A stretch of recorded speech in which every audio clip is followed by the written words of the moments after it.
everyone, and welcome back to my channel.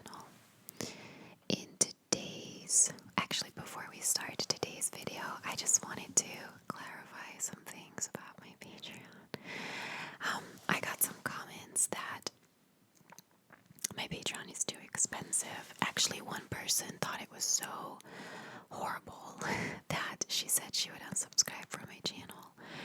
So I wanted to explain it to you. So I ask $5 for one extra true crime video a month and $10 for two extra true crime videos a month. Now I know it's a bit crooked that there are ASMR artists out there who ask less for more videos, but I need you guys to understand that true crime videos take a lot longer to make than regular ASMR videos. Like, I can't make more than two true crime videos extra a month. I can barely make two extra a month. I struggle a lot with that because I have to do a lot of more work on it. You know, it's a lot of research and it doesn't come that easily. So that's why it's a little bit more expensive. When I set it up like a year ago, I looked at the different tiers that a lot of ASMR artists I followed had, and they were all kind of similar, so I just went with that. And I know there's people doing it cheaper now. I can look into that, even though Patreon has told me that I can't make any changes while there's people on a specific tier. So I don't know how I would go about that, but I definitely can't up the amount of videos. Like, I struggle already as it is. And again, it's optional. I'm not asking you to donate. I don't know why people get so upset over it. You know, if you can't, that's fine. It's just, it takes a lot of work to produce them. And also, as a side note, I don't get paid at all. Like, I don't make any money off these true crime videos on YouTube because YouTube instantly demonetizes them. Like, I always upload them on private so I can do like my tags and my thumbnail and stuff, and in that moment already YouTube demonetizes it. So for everyone who, like, for all the haters out there who say that I'm like a sick person for making money off someone else's misery, I don't. Just so you know that. And I'm like, I like making them, and I know you guys like watching them, and I'm not gonna stop making them because of this. I mean, I've never really made any money off these true crime videos, and I've still always made them. But it is part of the reason that I started a Patreon, so I hope you can understand that. Without further ado, let's get into today's case.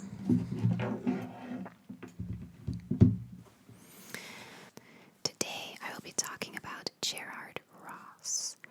Gerard Ross was 11 years old when he went missing in 1997. He lived in a town called Newman, which is located in Western Australia. His whole family had moved to Australia in 1992, so just 5 years prior, and they were originally from Scotland.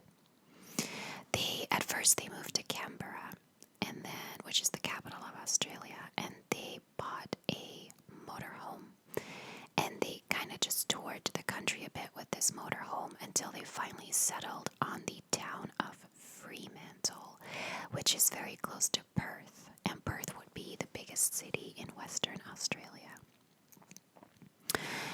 Gerard's father was then offered a job in 1996 in the mining industry, which paid really well. So the family moved then to Newham, where the job was located, and since it was also a small town, the family thought it would actually be nice to have like small town living for them and their kids. Gerard made friends very easily in school. He joined the school's football team, and he was actually made captain of the team. In October of 1997, they went on vacation to a place called Rockingham, which was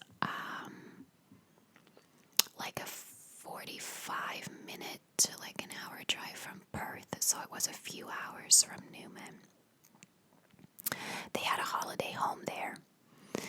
On the morning of October 14th, Gerard was playing with his older brother in the house, and as boys do, they were making a lot of noise.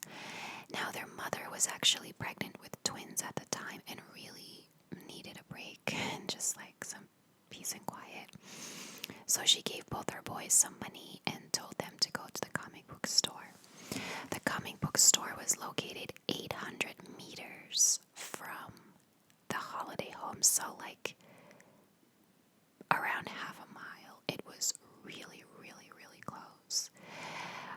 Both boys set off together, but his older brother was on roller skates, or rollerblades actually, and he was, going faster than Gerard, so he said, I'm just going to go ahead to the comic book store and I'll wait for you there.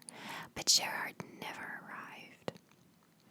So his brother waited for him a bit, and after a little while had passed and he still wasn't there, he went out searching for him himself. He kind of went around the area and just looked for him, but when he couldn't find him anywhere, he went home and told his parents about what happened. They immediately called police to report him missing because Gerard was not the kind of boy to just wander off on his own, so they immediately knew that this wasn't normal. Immediately, police started a ground search. Gerard's father made a public plea for his safe return. 150 police officers and volunteers searched the whole area, so for a town that wasn't considered all that big, a lot of people got involved in this search. They searched the whole area, all the bushes. They knocked on every door on the street that he went missing on. So it was a long street, and it was like the holiday home and the comic book store were on the same street. The comic book store was on the corner, like about half a mile, 800 meters away. So it was just one street. He didn't have to cross the street or take alleyways or anything. It was just one street. So they knocked on doors of every house on that street to find any witnesses. And they also checked all the ships that had come into the town that day. They talked to the crew. They also checked all the local pedophiles. And they printed missing person flyers and put them through everyone's mailbox. But since the town only had a very small police presence, they reached out to the macro task force in Perth, which was a lot bigger. The information I found on the macro task force is that there was a serial killer investigation going on in Perth, or in a town near Perth, and the macro task force was involved in that.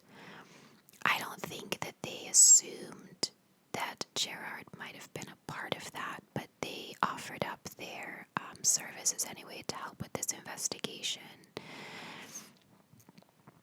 I'm going to guess it's something similar to when in the US they involved the FBI. I'm not saying that it's like the FBI, but it's, a bigger task force that had more resources to help them. And they set up a huge search to find this boy. So on October 28th, 2 weeks after he went missing, a local horse trainer was taking one of his 5 horses out for a run that day on a plantation when he saw the body of a young boy lying between the pines. He called police, who came to the scene and identified the body as that of Gerard. The plantation was about 20 kilometers or 12 miles away from where he went missing. Now, nothing was missing from him. He was fully clothed. The money that his mother had given him that day was still in his pocket. All the items that he had on him when he left his house were still there. The only thing that was missing was his New York Yankees baseball cap. He was wearing it that morning when he left the house, and it was the only thing that was not there. And to this day, police have not found it. The cause of death was not released to anyone other than the immediate police working on his case. It was kept from his parents due to the brutality with which he was killed. So we don't exactly know how he was killed, but it was apparently very brutal. However, I believe that there were no signs of sexual assault found on his body. The next day, an autopsy was conducted, and the police said it was a crime of opportunity and the killer disposed of the body in haste. By November 5th, police had collected 1,200 pieces of information on this case, and they had a couple of suspects. They searched a few houses of these suspects, and in one of the houses they found blood spatters on the walls. They also found blood spatters at this person's parents' house and in his car. But it was, I guess, I'm not entirely sure, I couldn't find this, but my guess is that it was cleaned up, that they found it with like luminol, and it was actually in an attempt to have cleaned it up because they couldn't extract any DNA from the blood because it had almost been cleaned up. And back then, DNA testing wasn't like very big. They would probably be able to do it today, but 20 years later, that blood is most likely gone. And I'm sure they checked, but nothing came of it. So they had to let the suspect go because they couldn't, extract DNA. They did continue to investigate him up close, but they couldn't find anything to connect him to Gerard's case. Rockingham at that time was considered a very safe place to live, and nothing like this had ever happened there. So both police and residents were hell-bent on finding this boy's killer because they all felt kind of connected to this boy since this happened in their town and it had never happened before. In 1998, a new witness came forward.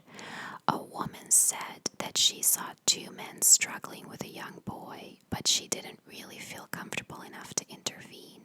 She was able to describe the men as well as their car. I never understand this. I understand that she wouldn't intervene. I don't necessarily think I would, like as a woman alone, I don't think I would have the force to stand up to two grown men. But why not go to police immediately, or at least immediately after you find out that this boy is missing? Like, why wait a year? This was a whole year. They really couldn't do anything with this information anymore because so much time had passed. It was also revealed by police that dog hairs were found on Gerard's body, but his family didn't own a dog. However, the result of the testing of those hairs was also never released to the media, so it could be that it led to something and they didn't want to disclose it, not to scare off the killer. But I mean, it's 20 years later now. My guess is that it didn't lead to anything. So after his death, the Gerard Ross Memorial Gardens were set up just outside the Rockingham police station, which kind of goes to show, I think, that they were really struggling with this case. They were really upset that it happened in their town and that they weren't able to solve it. And in his primary school, there is a painting in the reception area called Gerard's Flowers, which I think is really nice. In January of 2017, police and the Ross family made a new appeal to find Gerard's killer. Police revealed that they have a few new leads, and they also appealed to any witnesses that haven't come forward yet to please do so. Their appeal was interesting because they said that, so much time has passed, maybe people changed their minds, or maybe allegiances have changed, and people might want to come forward now. And the way that they said it, I wonder if they have specific people in mind. they think, was like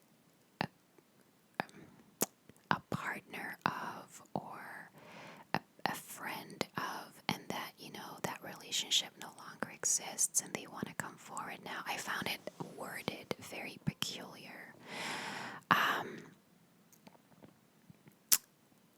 And they also said that they could offer immunity to anyone who came forward as a witness, like that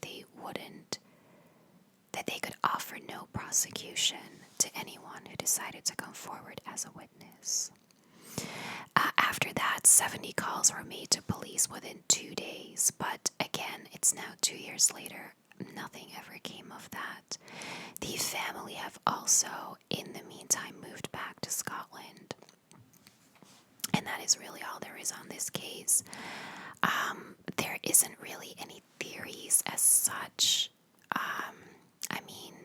I think it's obvious what happened to him. I think we can rule out that it was someone he knew because it was the holiday home. I don't think they knew anyone in that area. And according to police as well, this was a crime of opportunity. Someone saw him walking along the street and decided to pick him up. A month, or actually 2 months prior, in August, a car had approached another young boy walking on the same street, offering him a lift.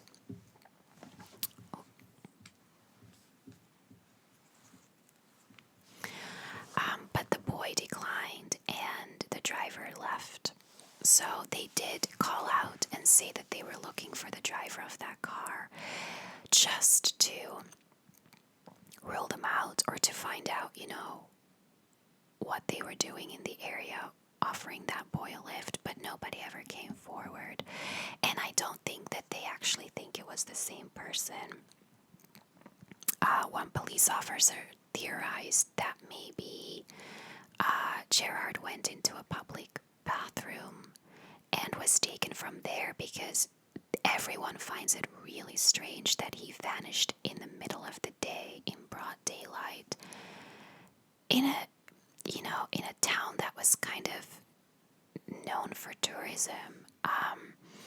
It was October, it was spring. I don't know if it was a school holiday, but I'm guessing so, since he had a brother and a sister and they took all 3 kids on vacation, so I'm guessing there were a lot of other tourists around. It was a very short walk, and yet he vanished. There was one sighting of him around halfway to the comic book store, and that was the last confirmed sighting of him, so he only had a very short stretch of road where he could have disappeared on, and nobody saw it. Police also said that he could have maybe taken the beach walk, like there's like the street was like this, and then there was like you could turn right and then walk along the beach and then turn left again, and you would end up at the comic book store. That maybe he took that road, and they never considered that until about a year later, so that all the evidence they could have found would be gone in the meantime. But again, on the beach, you would think there's even more people to see something there, so it is so bizarre that he disappeared on such a short stretch of road in a touristy town, and that nobody saw anything except for maybe this woman, but she came forward a year later, so there's nothing you could do at that point. So yeah, that's it in this case. Let me know your guys' theories below. As always, thank you so much for watching, and I will see you in my next video.